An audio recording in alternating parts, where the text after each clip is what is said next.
ബദറേ,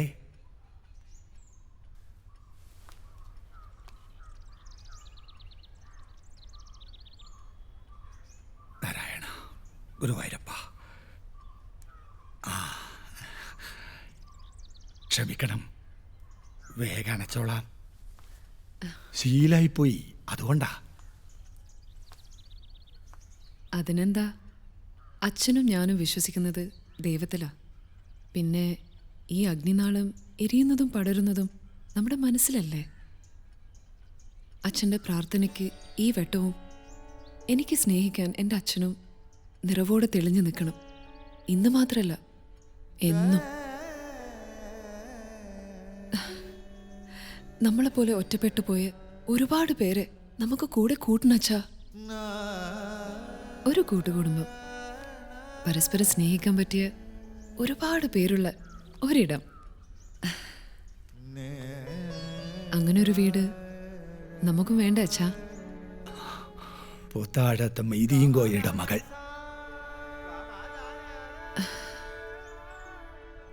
communist ആയതുകൊണ്ടല്ല, ഒറ്റപ്പെടൽ, ഏകാന്തത, അതിൽ നിന്നൊക്കെ രക്ഷപ്പെടാൻ പടച്ചോൻ കാണിച്ചു തന്ന വഴി.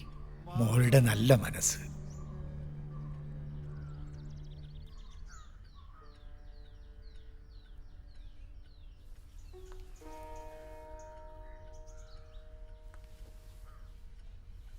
ഏകാന്തത ഒരു പേപ്പട്ടിയെ പോലെയാണ് അച്ഛാ. അതെന്നെ വളഞ്ഞിട്ട് തലങ്ങും വിലങ്ങും കടിച്ചു കീറിയിട്ടും ഒന്ന് കരയാൻ പോലും കഴിയാതെ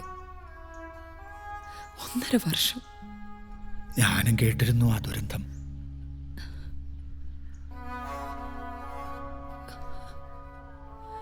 എനിക്ക് നഷ്ടപ്പെട്ടത്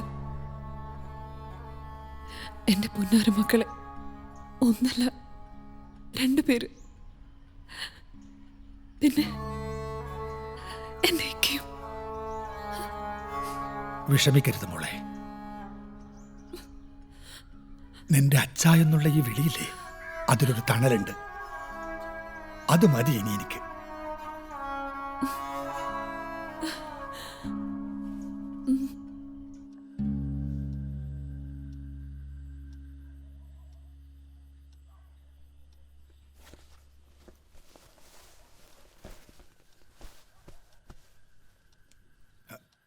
കൃഷ്ണ. അച്ഛാ, എന്താ മോളെ? കിടന്നോ? ചായുന്നു. എന്തേ? അച്ഛന് സുഖാണോന്ന് ചോദിക്കുന്നു ഉണ്ണി മെയിലില്. ചത്തവനോട് ചാവുകയാണെന്ന് ചോദിക്കും പോലെ അല്ലേ മോളെ? ഗുരുവായൂരപ്പ. അച്ഛാ, ഇന്നലെ ഉണ്ണി 10,000 രൂപ ഇട്ടൂന്ന് ബാങ്കില്. സർക്കാർ ബജറ്റിലൊന്നും ഒരാളെ ദഹിപ്പിക്കാൻ തുക കൂട്ടിയിട്ടൊന്നുമില്ലല്ലോ. പിന്നെന്തിനാ?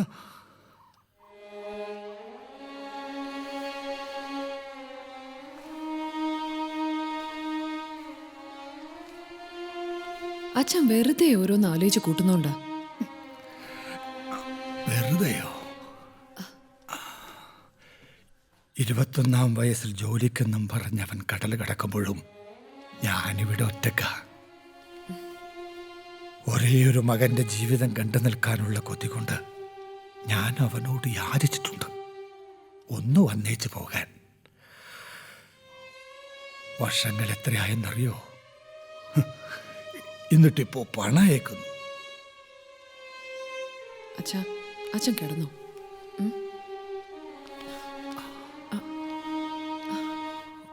മോൾക്കറിയോ,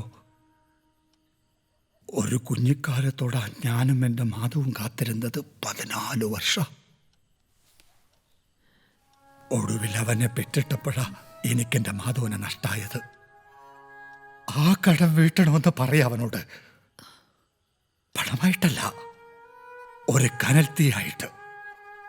അതും എൻ്റെ പട്ടടയിലേക്ക് അവനൊന്ന് എറിഞ്ഞിട്ടാ മതി. അതോടെ തീരട്ടെ പിതൃപുത്ര ബന്ധം.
അരിക്കും പഞ്ചസാരക്കും വേണ്ടിയല്ല ഇത്. അതുകൊണ്ട് കള്ളികളും ആവശ്യമില്ല. ഉണ്ടായിരുന്ന 50 സെന്റും വീടും സ്കൂളിന് ദാനം ചെയ്തപ്പോൾ കിടപ്പാടവും ഇല്ലാതായി. പിന്നെ എൻ്റെയും മാധുവിൻ്റെയും പേരുള്ള ഒരു കുഞ്ഞു പുസ്തകം. ഇത് കണ്ടോ, ഒട്ടും ആഗ്രഹിക്കാതെ ജീവിതത്തിൽ ചെയ്ത ഒരേ ഒരു കാര്യം. എൻ്റെ മോൻ എനിക്ക് അയക്കുന്ന 1000ങ്ങളും 10,000ങ്ങളും അടയിരിക്കുന്ന ചെക്ക്. എനിക്കാവശ്യമില്ലാത്ത എൻ്റെ പേരിലുള്ള പണം. ആ അതൊക്കെ പോട്ടെ. ഡോക്ടറെ കാണാൻ പോയിട്ട് അവിടെ ചെന്നില്ലെന്ന് അച്ചായൻ പറഞ്ഞു. കണ്ടില്ല, ഉം. പകരം ഒരു കണിയാനെ കണ്ടു. ഈ വരുന്ന ധനുവില് ഉണ്ണിക്ക് 35 തികയും. അവൻ്റെ വിവാഹം, കുടുംബം, ഒരച്ഛൻ്റെ ഹാദി. പിന്നെ കവിട് നിരത്തിയാലെങ്കിലും അവനെ ഒന്ന് കാണാൻ കഴിയുമോ എന്ന് അന്വേഷണവും.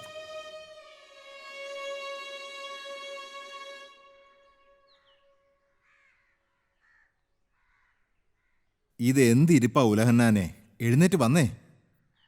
എൻ്റെ മെന്നെ, എനിക്കൊന്നിനും വയ്യ. സ്വന്തം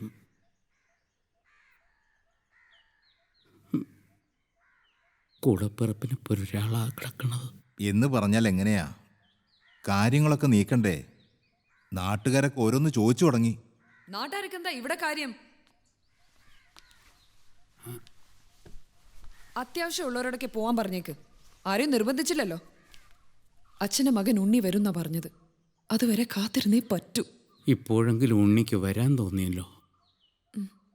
എങ്കിൽ എതുവരെ എത്തിയെന്നൊന്ന് വിളിച്ചു ചോദിച്ചാലോ? മെയിലിലൂടെയോ ഉണ്ണിയുമായിട്ട് ബന്ധപ്പെട്ടത്. വരാന്ന് കുറിച്ചിട്ടിരുന്നു. അല്പനേരം കൂടെ വെയിറ്റ് ചെയ്യാല്ലേ? അതല്ലേ നല്ലത്. അത് മതി, ഞാൻ പറഞ്ഞെന്നേ ഉള്ളൂ. അച്ഛൻ്റെ ആഗ്രഹമാണത്. ഉണ്ണി തന്നെ ചടങ്ങ് ചെയ്യണമെന്ന്. അതില്ലാതായിക്കൂടാ. മതി, ഇനി ഉണ്ണിമോൻ എത്തിയിട്ട് മതി.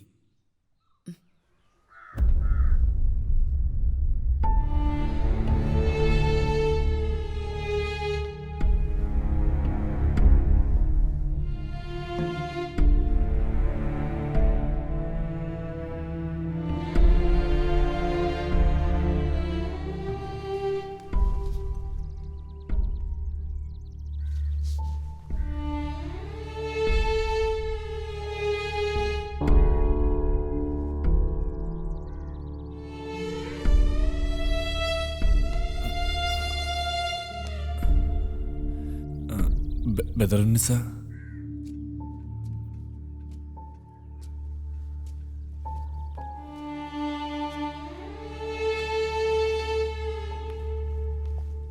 ബദറിനെ കാണാൻ വന്നതാ.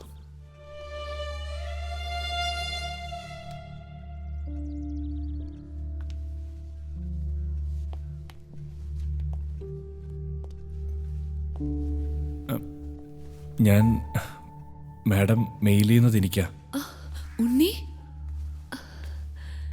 നീ എവിടെയായിരുന്നു കുഞ്ഞെ? മാധവേട്ട് നിന്നെ കാണാൻ എത്രമാത്രം ആഗ്രഹിച്ചിരുന്നു എന്നറിയോ?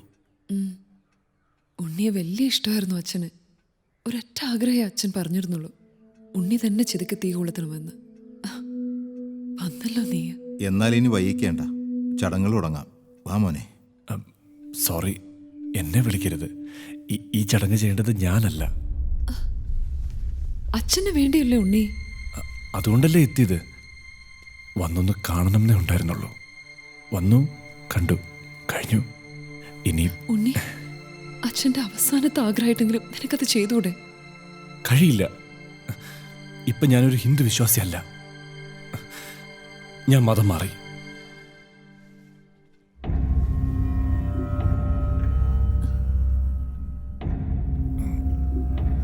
എൻ്റെ ഭാര്യയാണ്. കുട്ടി, നീയെങ്കിലും ഒന്ന് പറ. അച്ഛൻ്റെ ഏറ്റവും വലിയ വലിയ ആഗ്രഹമായിരുന്നു അത് നിരസിക്കരുതെന്ന് ഒന്ന് പറ. അവൾക്ക് മലയാളം അറിയില്ല. അറബ് സിറ്റിസണാ. ഉണ്ണി, ഇത്രയും കാലം നിന്നെ കാത്ത് കാത്ത് ജീവിച്ചതിന്റെ പേരിൽ ആ മനുഷ്യന്റെ ആഗ്രഹത്തെ നീ കണ്ടില്ലെന്ന് വെക്കരുത്. അതും നിന്റെ സ്വാർത്ഥതയ്ക്ക് വേണ്ടി. എന്റെ തീരുമാനം ഞാൻ പറഞ്ഞു. ഇനി ഞങ്ങളെ പോകാൻ അനുവദിക്കണം. ഏത് മതവും ഉണ്ണിക്ക് തിരഞ്ഞെടുക്കാം, അതിനുള്ള അവകാശമുണ്ട്. പക്ഷെ അതിൻ്റെ പേര് നമ്മളെ സ്നേഹിക്കുന്നവരെയും ആശ്രയിക്കുന്നവരെയൊക്കെ ഒഴിവാക്കാൻ ഒരു മതവും പറയില്ല, പറയുന്നുമില്ല. നിങ്ങളോടൊക്കെ മലയാളത്തിലല്ലേ പറഞ്ഞത്? പറ്റില്ല. മറ്റൊരു മതസ്ഥനായതുകൊണ്ട് എനിക്ക് ഈ ചടങ്ങിലൊന്നും വിശ്വാസമില്ല. ഇപ്പം നീ പറഞ്ഞില്ലേ മറ്റൊരു മതമെന്ന്? ഇസ്ലാം അങ്ങനെ മറ്റൊരു മതമല്ല. സ്നേഹവും കരുണയുമാണിത്. ബന്ധങ്ങളുടെ കൂടാണ്. ജീവിക്കുന്ന കാലത്തും മരണസമയത്തും ജന്മം നൽകിയവരെ തള്ളി പറയണമെന്ന് നിന്നെ പഠിപ്പിച്ച ആ മതമില്ലേ, അത് ഇസ്ലാം അല്ല. ജന്മം കൊണ്ട് ഇസ്ലാമായി ജീവിതം കൊണ്ട് 5 നേരം നിസ്കരിക്കുന്ന ഞാനാ പറയുന്നത്. നിന്നിൽ ഒരു ഇസ്ലാം ഇല്ല.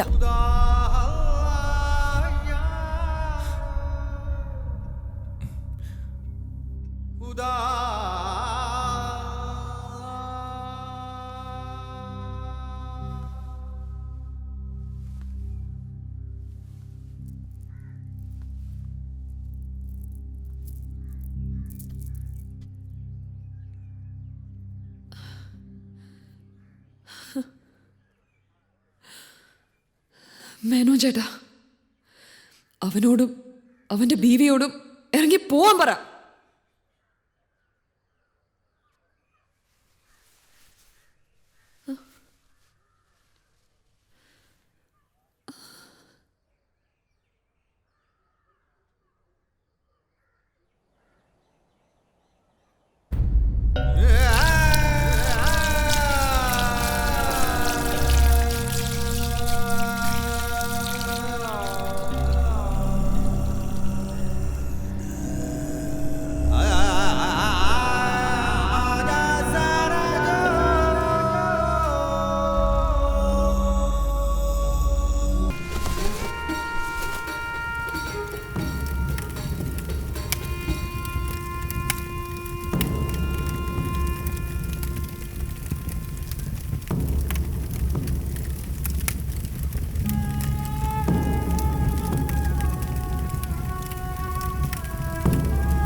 ഉറങ്ങിയതല്ല, കുറെ നേരം കാത്തിരുന്നപ്പോ അറിയാണ്ടൊന്നും മയങ്ങിപ്പോയതാ.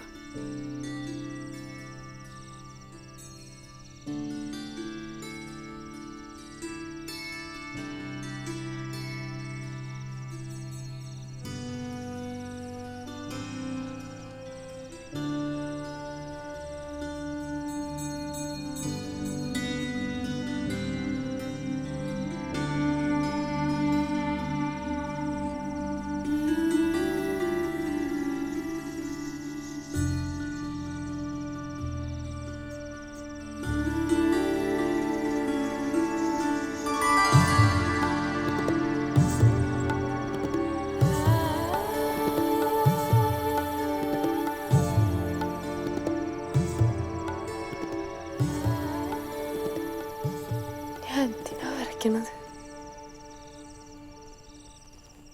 എന്ത് മെല്ലയാനെ മൂപ്പർ എൻ്റെ മേലെ തൊടുന്നത്. ചള്ള ബേജാറായിട്ട് ഞാനിവിടെ പാത്തിപ്പോവോ? ആ അസ്മ എന്തൊക്കെയാ പറഞ്ഞത്? കണ്ടപാട് കെട്ടിപ്പിടിച്ച് വാഴി മുറുക്കി ശ്വാസം വിടാൻ പോലും ഓരെ നമ്മളെ സമ്മതിക്കില്ലാന്ന്. ഓളുടെ കെട്ടിയാൻ അതൊക്കെ ചെയ്തിട്ടുണ്ടായിരിക്കും. എന്നാല് എൻ്റെ മുത്ത് പാവ. എൻ്റെ കൈകളിലൊതുങ്ങി ആ നെഞ്ചിലൊക്കെ ചായാൻ എനിക്ക് പെരുത്ത് പൂതിയുണ്ടിനി. അപ്പം മുപ്പര് ചോദിക്കുക, ബാ അനക്ക് സിനിമ കാണണമെന്നു. ഇതെന്തിൻ്റെ ഏർപ്പാടാ? കല്യാണ രാത്രിയിൽ തന്നെ അനക്ക് സിനിമ കാണണമെന്ന് ചോദിക്കുന്നു. നമുക്ക് മറുത്ത് പറയാൻ പറ്റുമോ? ഞാൻ വെറുതെ അങ്ങനെ ചിരിച്ച് കാണിച്ചു കൊടുത്ത്. അന്നേരം മൂപ്പര് ലാപ്ടോപ്പ് തുറന്ന് സിനിമ അങ്ങ് ഇട്ടു. ഞാനൊന്ന് എത്തി നോക്കി.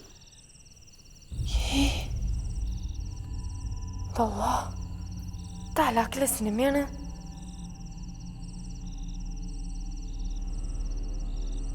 ഒരു ഉറപ്പുമില്ലാതെ നീയൊക്കെ അഴിച്ച് വലിച്ചെറിഞ്ഞു കൊടുത്ത് നിർത്തി. ശ്രദ്ധിക്കാൻ വന്ന്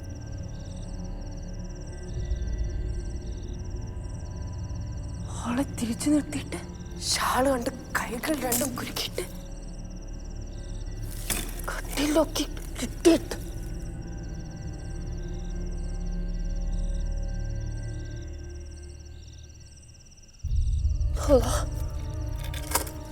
പക്ഷെ എന്റെ കൈ കിട്ടിയിട്ടത് വയ്യാണ്ടല്ലോ. അവളെ മേലോട്ട് പൊതിച്ചല്ലോ. എന്റെ മുത്തേ പേടിയാവള്. പഠിച്ചവനാണ് വേണ്ടത്. വേണ്ട മുത്തേ.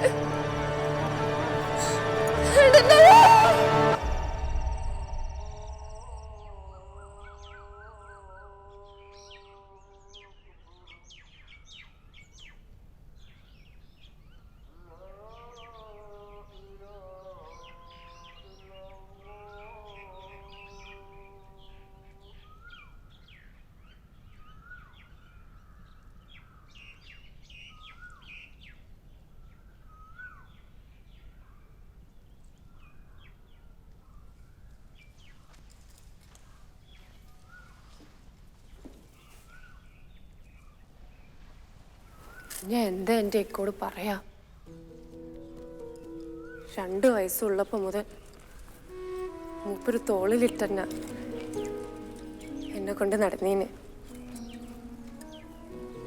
ഞാൻ എന്ത് വാശി പിടിച്ച് പറഞ്ഞാലും ഇക്ക എനിക്കത് വാങ്ങിത്തരും. എൻ്റെ കണ്ണൊന്നും നിറഞ്ഞാലുണ്ടല്ലോ ഒക്കെ ചൂടാവും. ആരാണെന്നൊന്നും നോക്കൂല. തമാശക്ക് എൻ്റെ മേൽ സൈക്കിളൊന്ന് മുട്ടിച്ചോനെ എമ്മാതിരി തല്ല എൻ്റെ ഇക്കോന് കൊടുത്തത്. അതാണ് എൻ്റെ ഇക്ക. എൻ്റെ ഈ സങ്കടം ഒറ്റയ്ക്ക് അറിഞ്ഞാലോ പിന്നെ ഒന്നെ വെച്ചേക്കൂല. ചിലപ്പോ വെട്ടി മുറിച്ചു കൂട്ടും. അങ്ങനെ ഒന്നും തോന്നിപ്പിക്കല്ലേ.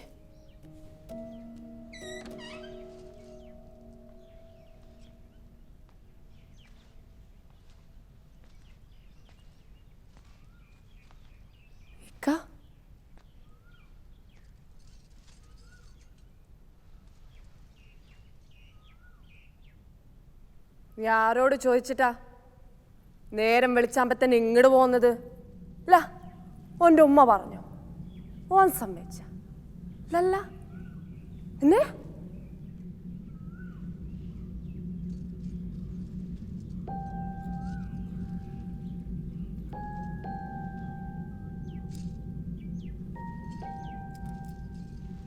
അനക്കറിയാ നമ്മുടെ ഉപ്പാൻ്റെ മയ്യത്ത് കിടക്കുമ്പോ നീ എൻ്റെ തോളിൽ പറ്റിപ്പിടിച്ച് കിടക്കുകയായിരുന്നു.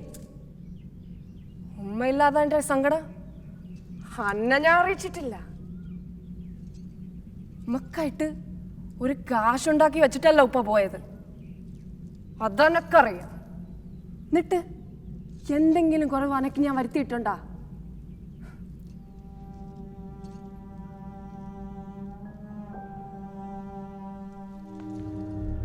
എന്റെ ചങ്ങാഴ്ചകളെ മാതിരി അന്തസ്സായിട്ടല്ലേ അന്നെ ഞാൻ കെട്ടിച്ചു വിട്ടത്.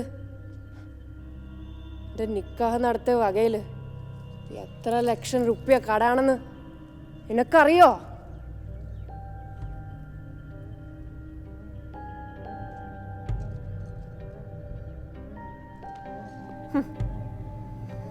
നേരം വെളിച്ചാകണ മുമ്പേ നേരം ഓടി പോന്നേക്ക, എന്നിട്ട് നാത്തുനോട് സങ്കടം പറയാം.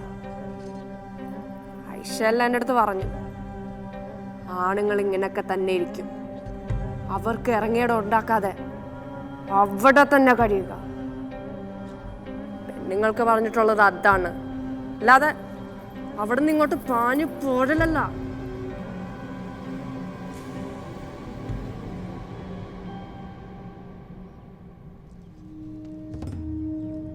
നോക്ക്, അന്റെ കുടി ഇനി ഇതല്ല. ഓനെയും കൂട്ടിയല്ലാതെ ഇനി പടി ചവിട്ടണ്ട.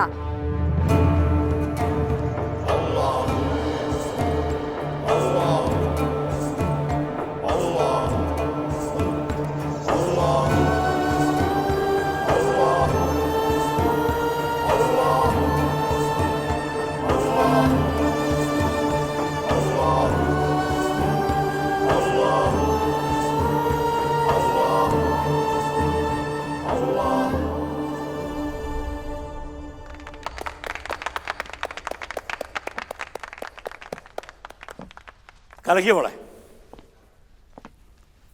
എൻ്റെ പ്രതീക്ഷകൾക്കും അപ്പുറം.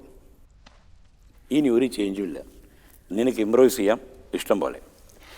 ശരി, പ്രമാണിമാരൊക്കെ ഞാൻ വിളിക്കുന്നുണ്ട്, കൂടെ നിൻ്റെ ചില ബന്ധുക്കളെയും കാണട്ടെ നായിൻ്റെ മക്കൾ.